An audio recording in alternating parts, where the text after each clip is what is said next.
শুনুন, শুধু ব্যক্তির নাম বলা ঠিক না।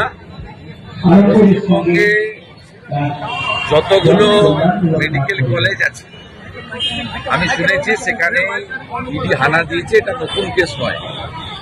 বেশ কিছুদিন আগে কলকাতাতে আমাদের electronics complex PSA NRI medical কোটাতে অ্যাডমিশন নিয়ে একটা দুর্নীতি হয়েছে। এতে সব মেডিকেল কলেজ যুক্ত পশ্চিমবঙ্গ সরকারের স্বাস্থ্য দপ্তর, ডাইরেক্টর অফ মেডিকেল এডুকেশন, তারা এক্সটার্নাল অ্যাফেয়ার্স মিনিস্ট্রির এনওসি ছাড়া ফ্রড করে 18 সাল থেকে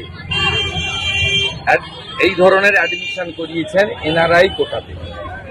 এবং এটা কলকাতাতে যে ইলেকট্রনিক্স কমপ্লেক্স পিএস রয়েছে বিধাননগর, সেখানে এফআইআর হয়েছিল।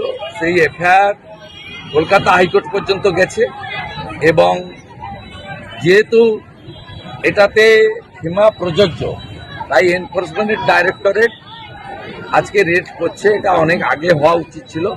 এবং শুধু মেডিকেল কলেজ নয়, 18 সাল থেকে অদ্যাবধি director of medical education DME এরা বিপদে পড়বে, এটুকু আমি বলতে পারি।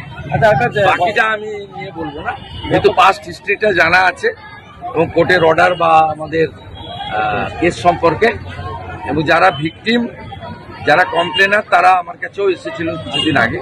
আমি যাই এইটুকু বললাম, বাকিটা ইনভেস্টিগেটিং এজেন্সি বলবে, আমি বলতে পারবো। গতকাল মমতা ব্যানার্জি বলেছেন যে দলীয় শৃঙ্খলা কমিটি রয়েছে, তার মধ্যেই সবকিছু বলতে হবে। আমি ওনাদের পার্টির কেউ নয়, আমি ওনাদের সম্পর্কে বলবো না। ওনার পার্টিতে শৃঙ্খলা থাকবে কি বিশৃঙ্খল হবে, কিভাবে নিয়ন্ত্রণ করবে, ওটা ওনার নিজের ব্যাপার। ওটা পারিবারিক পার্টি এবং একটা কোম্পানির মালিক ঠিক করবে তার কর্মচারীদেরকে কিভাবে নিয়ন্ত্রণ। তাহলে বেফাস মন্তব্য বারে বারে যারা করছে, আমি ওনাদের পার্টির ইন্টারনাল ম্যাটারে বক্তব্যই রাখবো না, ওটা আমার সাবজেক্ট নয়। বলছি দাদা, আজকে পুরো চেয়ারম্যান, প্রাক্তন চেয়ারম্যান আপনার সঙ্গে আজকে না, উনি ক্ষুদিরাম বসুকে মালা দিতে এসছেন। এতে রাজনীতি খোঁজার কোনো কারণ নেই। আমার সঙ্গে আরো কাউন্সিলর এখানে আছেন, সুশীল দাস আছেন, তাপস দলে গেছে। তাছাড়া এখানে এই যে শহীদ ক্ষুদিরাম বসু যে সংগ্রহশালা বা ইত্যাদি, এইখানকার বিশেষ করে বিশ্বজিৎ রায় ভাই উদ্যোগ নিয়ে করেছেন। এবং সেই সময়কালে এই যে 16 ডিসমিল জমি, এই জমি দেওয়ার ক্ষেত্রে এদেরকে বিরোধিতা ছিল।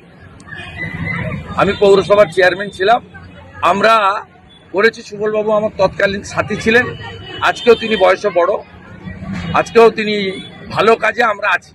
আর ক্ষুদিরাম বসু, মাতঙ্গিনী হাজরা, তাম্রলিপ্ত জাতীয় সরকার, দেশপ্রাণ বীরেন্দ্রনাথ শাসমল, এসব রাজনীতির ঊর্ধ্বে। এতে রাজনীতি খোঁজার কোনো দরকার নেই। আইপ্যাককে কটাক্ষ করছে এবার, আমি এসব বাংলা খবর, আপনার রাজনীতি, আপনার আওয়াজ।